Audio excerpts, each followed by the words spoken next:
بسم الله الرحمن الرحيم. الحمد لله الذي أنزل على عبده الكتاب ولم يجعل له عوجا قيما لينذر بأسا شديدا من لدنه ويبشر المؤمنين الذين يعملون الصالحات أن لهم أجرا حسنا ماكثين فيه أبدا وينذر الذين قالوا اتخذ الله ولدا ما لهم به من علم ولا لآبائهم كبرت كلمة تخرج من أفواههم إن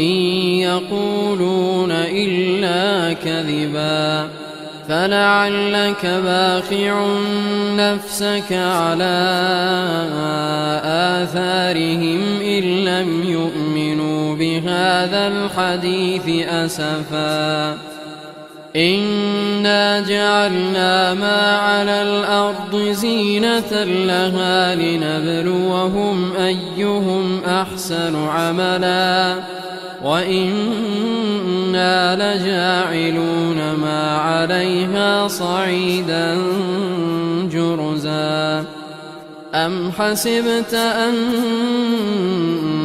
أصحاب الكهف والرقيم كانوا من آياتنا عجبا إذ أوى الفتية إلى الكهف فقالوا ربنا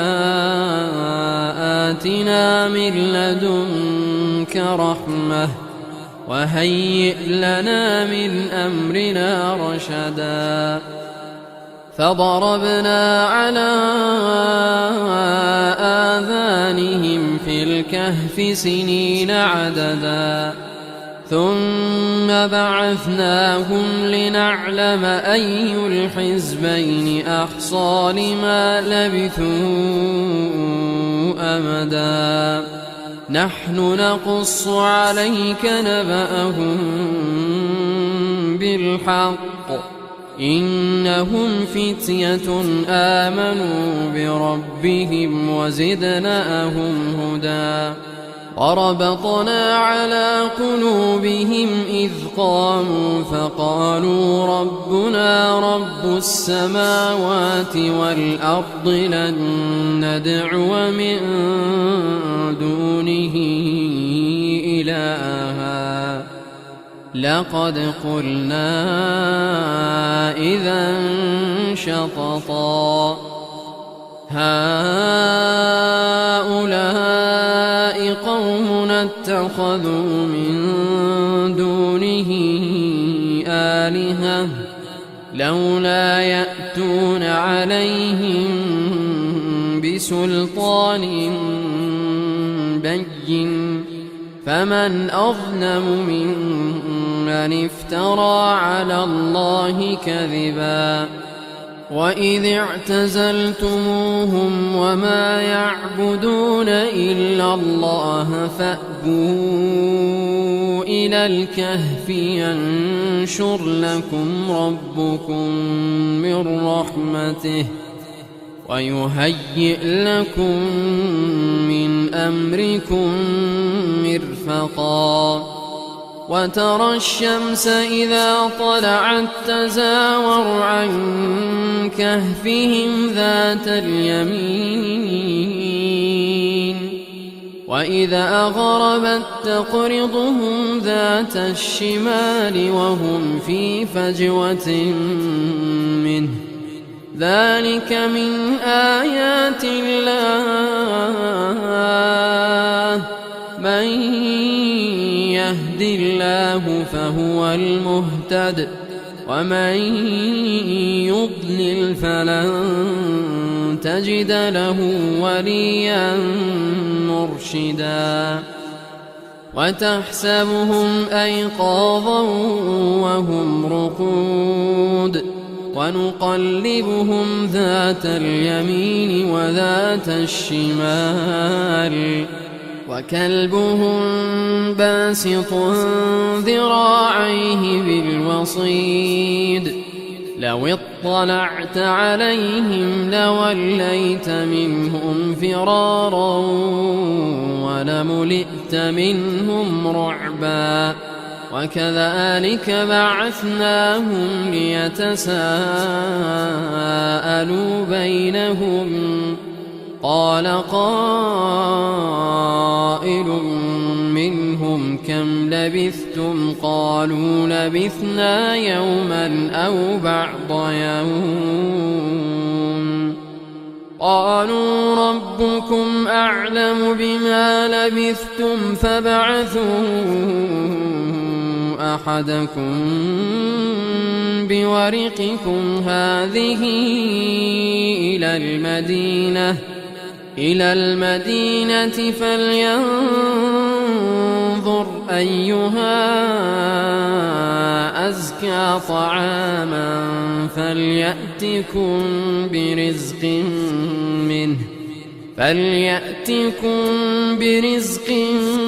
منه وليتلطف ولا يشعرن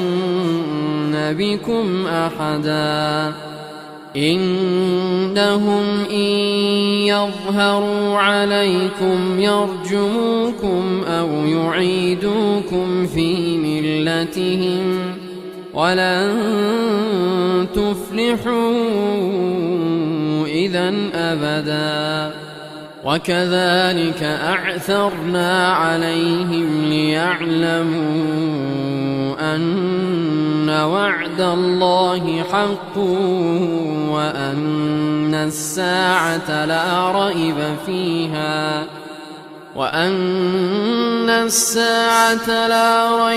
فيها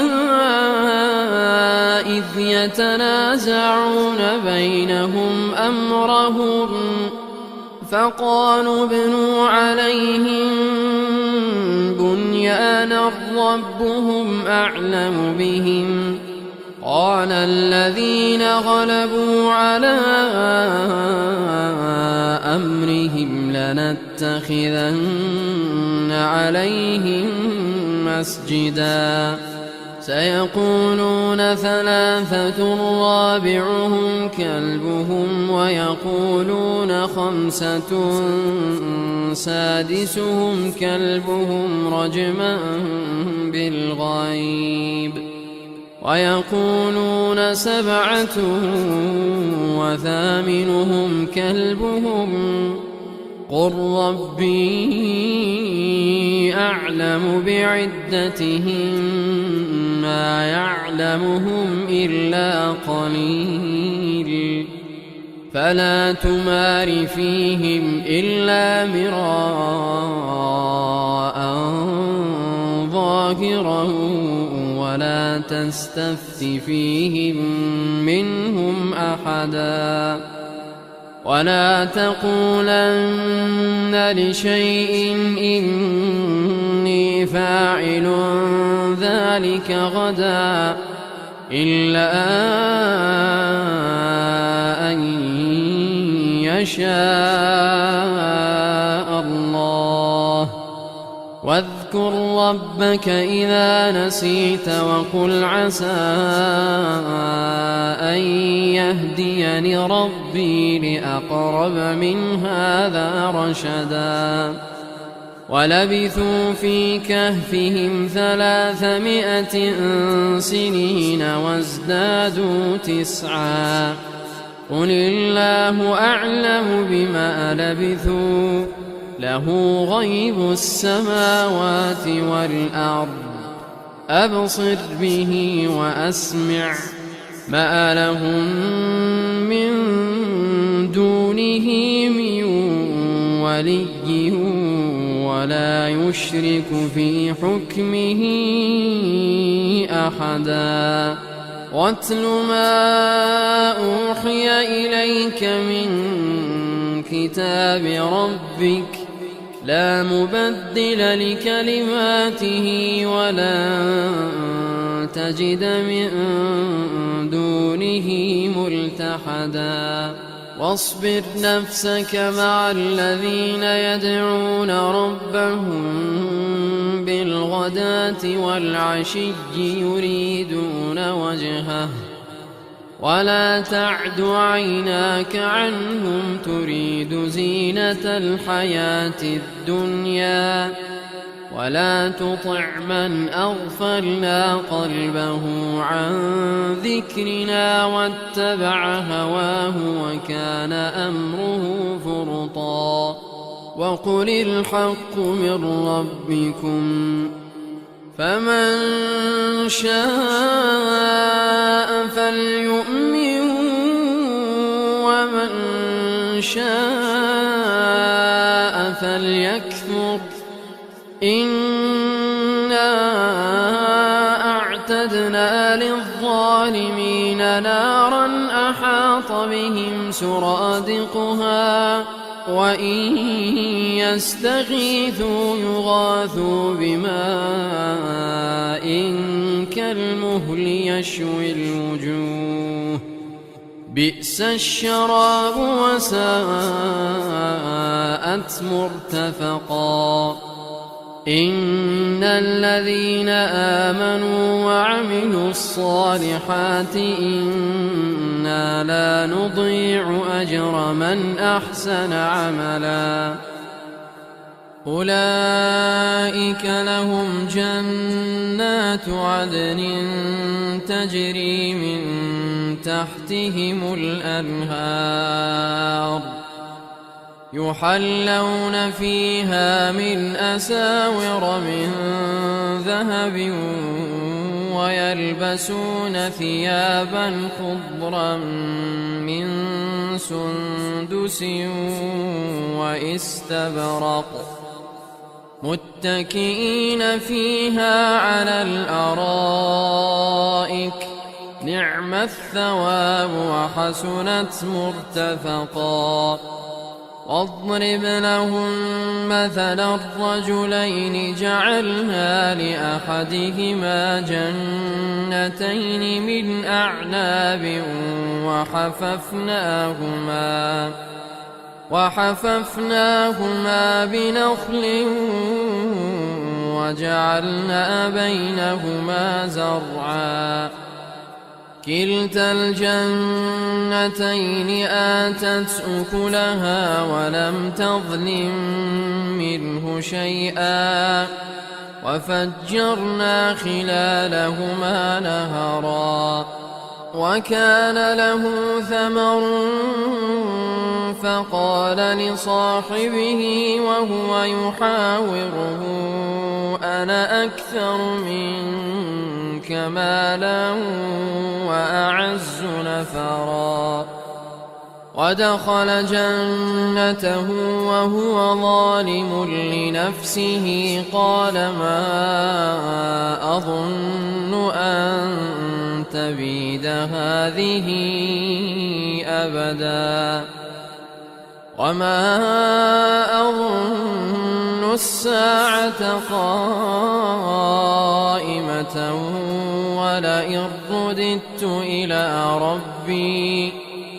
ولئن رددت إلى ربي لأجدن خيرا منها منقلبا قال له صاحبه وهو يحاوره أكفرت بالذي خلقك من تراب ثم من نطفة ثم سواك رجلا لكن هو الله ربي ولا أشرك بربي أحدا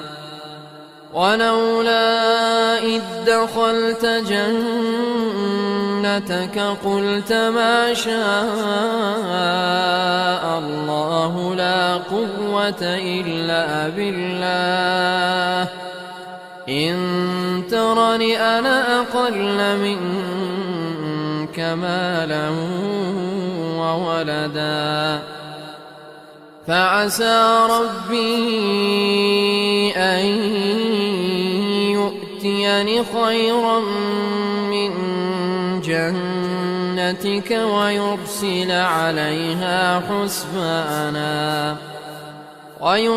عليها حسبانا من السماء فتصبح صعيدا زلقا أو يصبح ماؤها غورا فلن تستطيع له طلبا وأحيط بثمره فأصبح يقلب كفيه على ما أنفق فيها وهي خاوية على عروشها ويقول يا ليتني لم أشرك بربي أحدا ولم تكن له فئة ينصرونه من دون الله وما كان منتصرا هنالك الولاية لله الحق هو خير ثوابا وخير عقبا واضرب لهم مثل الحياة الدنيا كماء أنزلناه من السماء فاختلط به نبات الأرض فأصبح هشيما تذروه الرياح وكان الله على كل شيء مقتدرا المال والبنون زينة الحياة الدنيا والباقيات الصالحات خير عند ربك ثوابا وخير أملا ويوم نسير الجبال وترى الأرض بارزة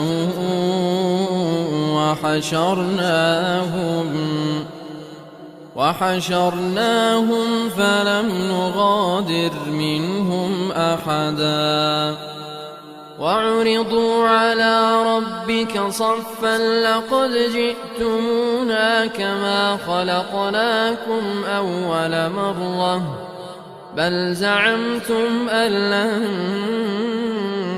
نجعل لكم موعدا ووضع الكتاب فترى المجرمين مشفقين مما فيه ويقولون يا ويلتنا ما لهذا الكتاب لا يغادر صغيرة ولا كبيرة إلا أحصاها ووجدوا ما عملوا حاضرا ولا يظلم ربك أحدا وإذ قلنا للملائكة اسجدوا لآدم فسجدوا إلا إبليس كان من الجن ففسق عن أمر ربه أفتتخذونه وذريته أولياء من دوني وهم لكم عدو بئس للظالمين بدلا ما أشهدتهم خلق السماوات والأرض ولا خلق أنفسهم وما كنت متخذ المضلين عضدا ويوم يقول نادوا شركائي الذين زعمتم فدعوهم فلم يستجيبوا لهم وجعلنا بينهم موبقا ورأى المجرمون فظنوا أنهم مواقعوها ولم يجدوا عنها مصرفا ولقد صرفنا في هذا القرآن للناس من كل مثل وكان الإنسان أكثر شيء جدلا وما منع الناس أن يؤمنوا إذ جاءهم الهدى ويستغفروا ربهم إلا أن تأتيهم سنة الأولين أو يأتيهم العذاب قبلا وما نرسل المرسلين إلا مبشرين ومنذرين ويجادل الذين كفروا بالباطل ليدحضوا به الحق واتخذوا آياتي وما أنذروا هزوا ومن أظلم ممن ذكر بآيات ربه فأعرض عنها ونسي ما قدمت يداه إنا جعلنا على قلوبهم أكنة أن يفقهوه وفي آذانهم وقرا وإن تدعهم إلى الهدى فلن يهتدوا إذا أبدا وربك الغفور ذو الرحمة لو يؤاخذهم بما كسبوا لعجل لهم العذاب بل لهم موعد لن يجدوا من دونه موئلا وتلك القرى أهلكناهم لما ظلموا وجعلنا لمهلكهم موعدا وإذ قال موسى لفتاه لا أبرح حتى أبلغ مجمع البحرين أو أمضي حقبا فلما بلغا مجمع بينهما نسيا حوتهما فاتخذ سبيله في البحر سربا فلما جاوزا قال لفتاه آتنا غداءنا لقد لقينا من سفرنا هذا نصبا قال أرأيت إذ أوينا إلى الصخرة فإني نسيت الحوت وما أنسانيه إلا الشيطان أن أذكره واتخذ سبيله في البحر عجبا قال ذلك ما كنا نبغ فارتدا على آثارهما قصصا فوجدا عبدا من عبادنا آتيناه رحمة من عندنا وعلمناه من لدنا علما قال له موسى هل أتبعك على أن تعلمني مما علمت رشدا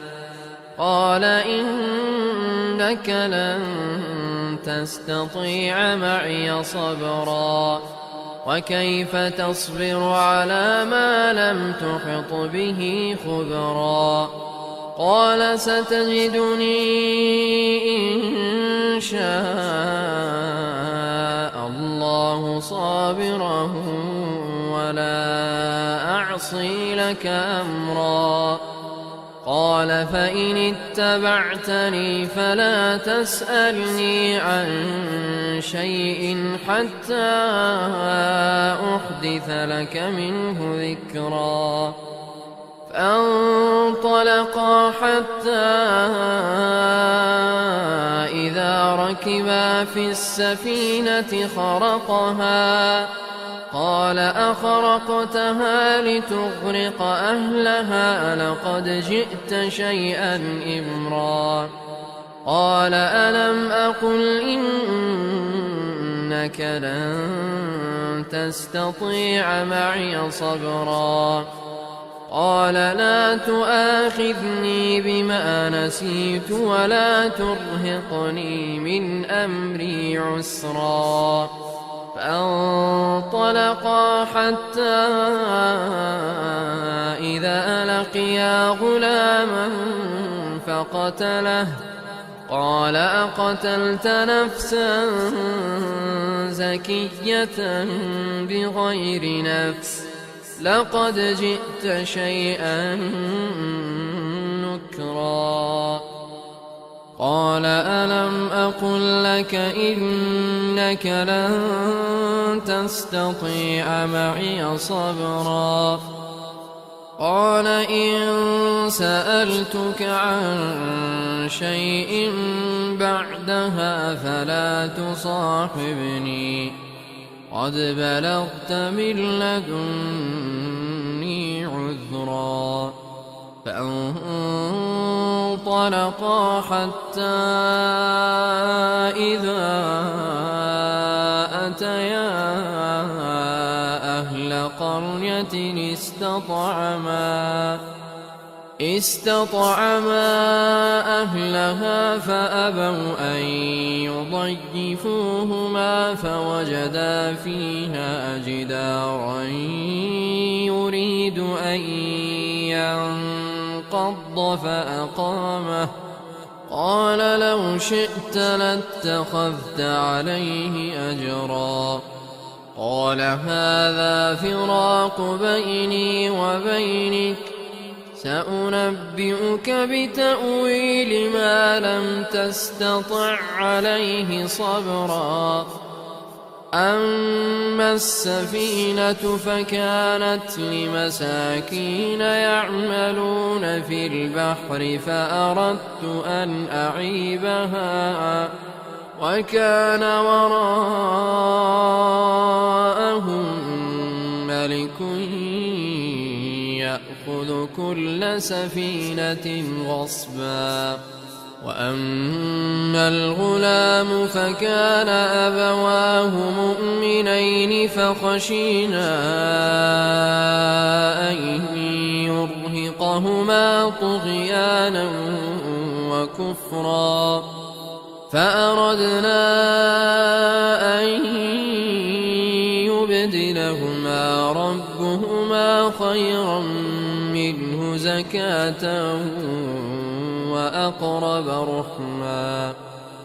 وأما الجدار فكان لغلامين يتيمين في المدينة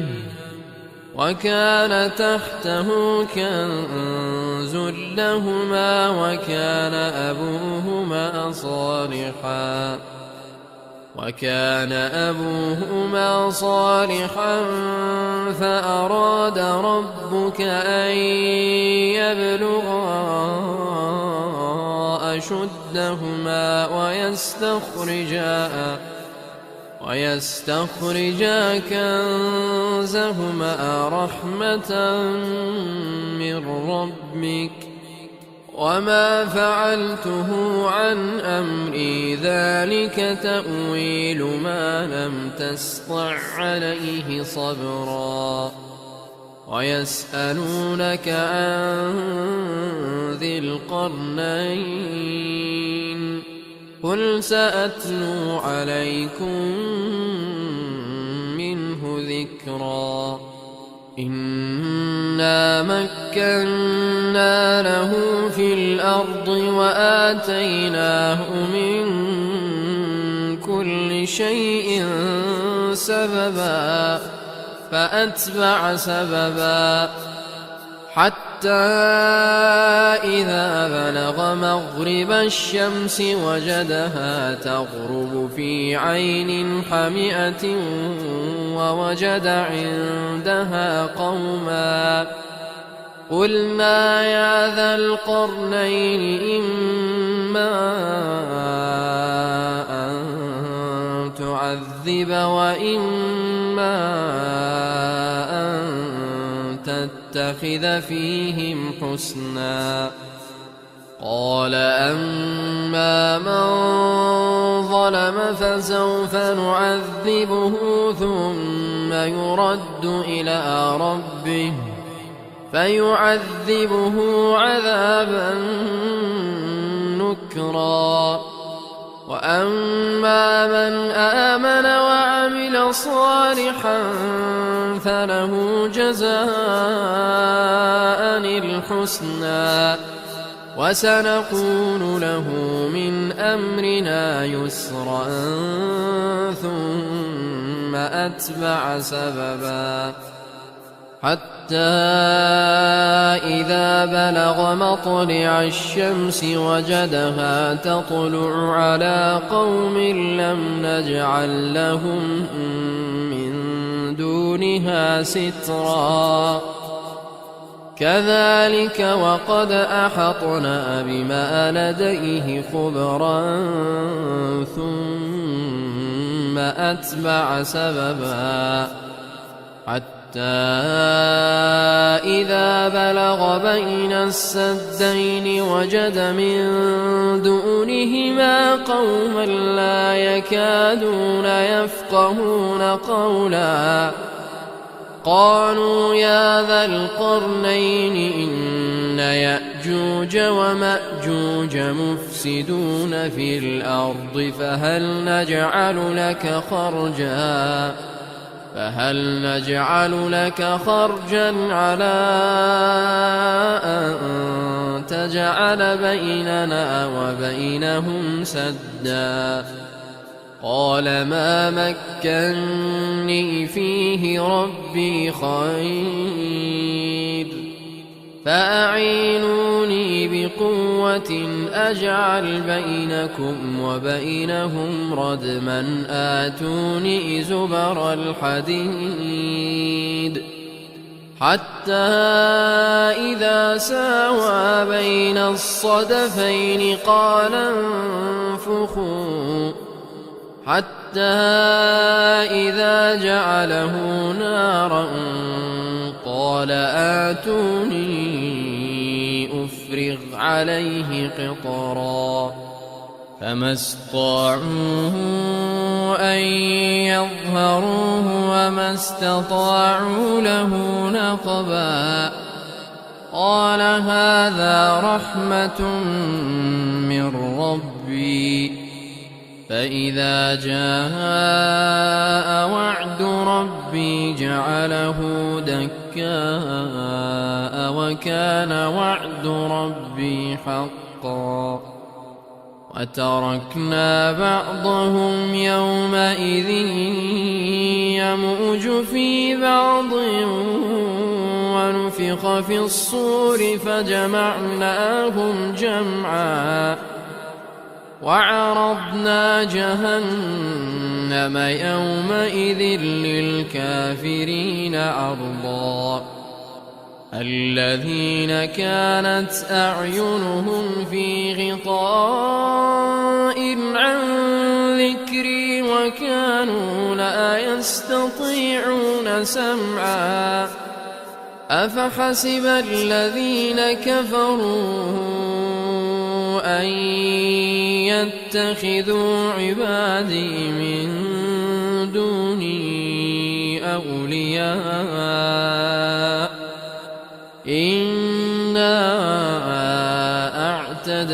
جهنم للكافرين نزلا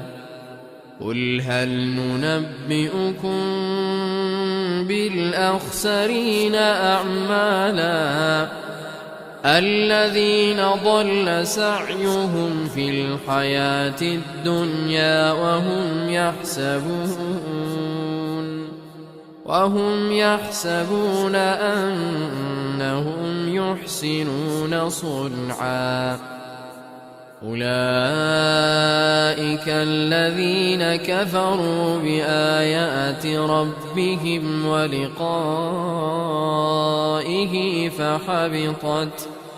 فحبطت أعمالهم فلا نقيم لهم يوم القيامة وزنا ذلك جزاؤهم جهنم بما كفروا واتخذوا آياتي ورسلي هزوا إن الذين آمنوا وعملوا الصالحات كانت لهم جنات الفردوس نزلا خالدين فيها لا يبغون عنها حولا قل لو كان البحر مدادا لكلمات ربي لنفد البحر قبل أن تنفد كلمات ربي ولو جئنا بمثله مددا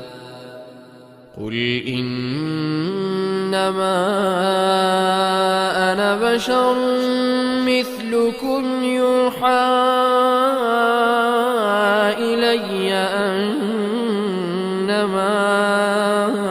إلهكم إله واحد فمن كان يرجو لقاء ربه فليعمل